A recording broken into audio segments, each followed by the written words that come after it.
Welcome to another one of my trip reports. Today I'll be flying with Regional Express on a Saab 340 to Cairns. Today's trip report begins at Mount Isa Airport. Mount Isa is a mining town located in Gulf Country in far northwest Queensland. The city was established almost 100 years ago in 1923 and is home to around 19,000 people. The town's main industry is mining for raw materials such as lead, copper, zinc and silver. The airport that serves Mount Isa is an important base for the Royal Flying Doctor Service, which can operate flights of PC-9 and Beechcraft King Airs to anywhere in the region. I arrived here today after flying from Brisbane on Brex's Milk Run service, and I needed to get to my repositioning city of Cairns for tomorrow's massive journey. So I decided to fly with the only airline that was flying there today. Mount Isa Airport is really tiny, so it didn't take long before I was at security. Security here was probably the most friendly staff I've ever met.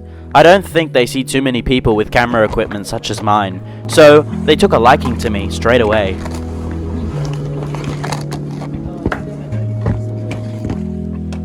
Mere minutes after clearing security, the boarding call for my flight had been made. And today we boarded from Gate 1.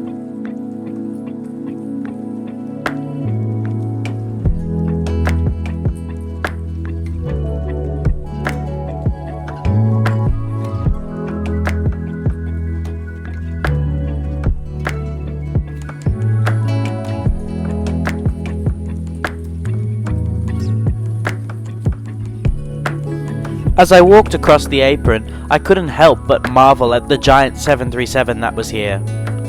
The 737 aircraft type is the largest aircraft type that can operate out of this airport, as the runway here is only 2,500 meters long.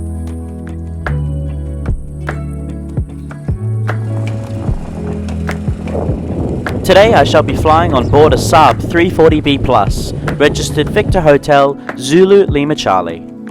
The aircraft first flew for American Eagle Airlines in 1995 under November 373 Alpha Echo before being re-registered and transferred to Rex in 2014, making this aircraft 27 years old.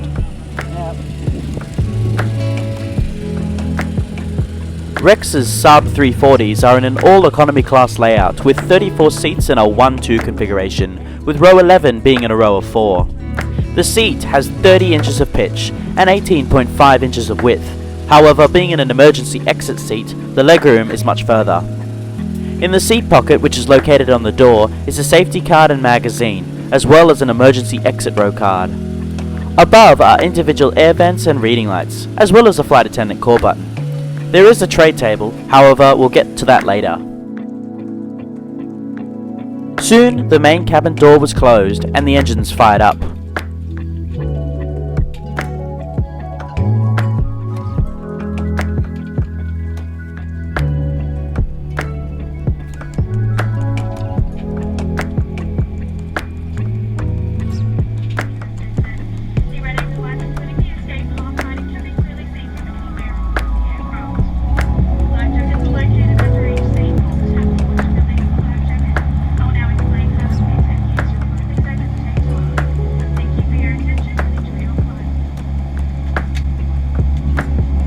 We taxied to runway 16 via Bravo and runway 34. Now please enjoy this unedited takeoff footage.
After takeoff, we turned right, tracking northeast towards Cairns.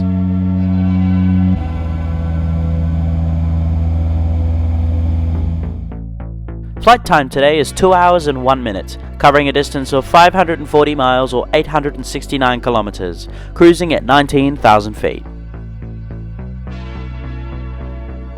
After takeoff, the lone crew member began the in-flight service, which today consisted of smoked corn and soya crisps, as well as water. I've never had this option before, and it was very tasty. The flight attendant actually did come around for a second serving later on in the flight, which was really thoughtful. If you have a low sodium diet, I highly recommend to you not to have this, as the amount of salt on it was extremely high. Whilst flying east, we were treated to a beautiful sunset as we crossed over the country. There is only one bathroom on board the aircraft, and is located on the right side, behind the cockpit.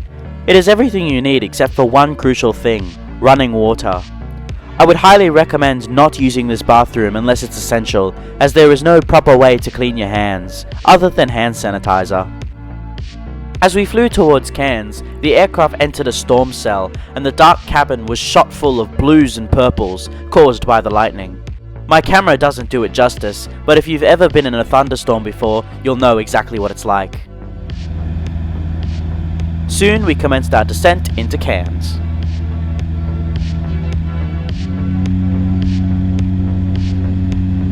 Whilst descending, the lights from the suburbs below began appearing, which signalled our landing was near.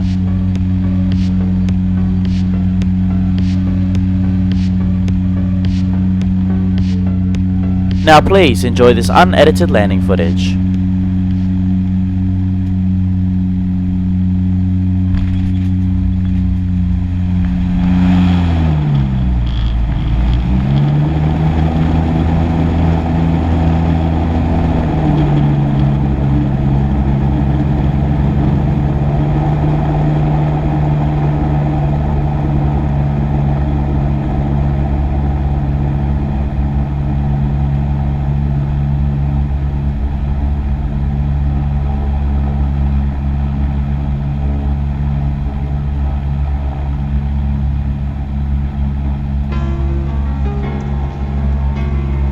We taxied back to the terminal via Bravo 3, Bravo, Charlie 2 and Delta.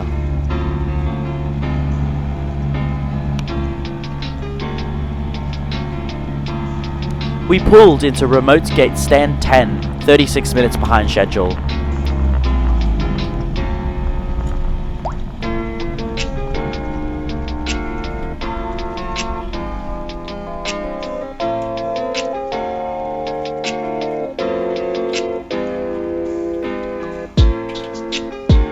Stepping off the aircraft into a humid Cairns, I made my way back to the terminal, which took a staggering 6 minutes to walk.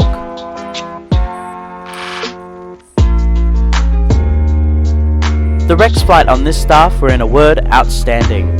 The ground crew at Mount Isa went above and beyond to ensure I made it to this flight, which nearly ended up being a complete shit show. When I was on my previous flight, the crew told me that if I were to be still in the air when this flight was boarding, that they would hold the flight for me. On this particular flight, I accidentally sliced the tip of my finger open when operating the tray table. This caused the in-flight service to stop whilst the cabin crew attended to me, providing me with an alcoholic wipe and band-aid.